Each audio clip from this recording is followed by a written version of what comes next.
What do they get when they drop their XRP or other digital assets into your organization?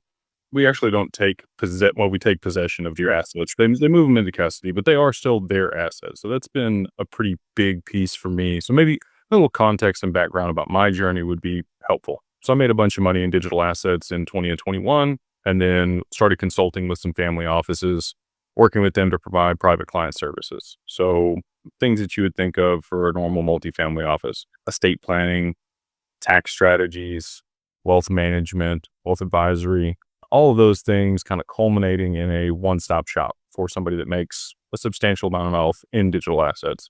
Yeah. And I have a very high conviction on XRP, which I think many people do, you as well.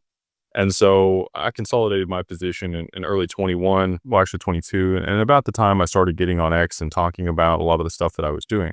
Over the last 2 years, we've worked to provide institutional custody for our clients, which you mentioned. And a lot of people are scared of a repeat of FTX or Celsius or Voyager exchanges. I allude to exchanges kind of like a public restroom. You get in there, do your business, and get out, right? You're not hanging out or loitering in there. Yeah. So a lot of people want to move their assets somewhere that's safe, protected in their name, bankruptcy remote, segregated, and insured.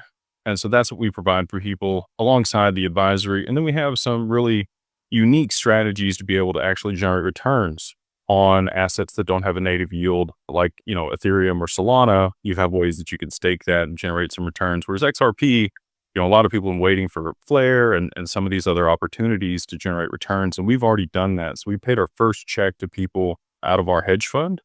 Nothing crazy, a little less than 1% was paid out to people over the quarter, but it's returns, free cash on your XRP, Yep. sat in institutional custody with all the assurances that you get from like a Schwab or Fidelity account.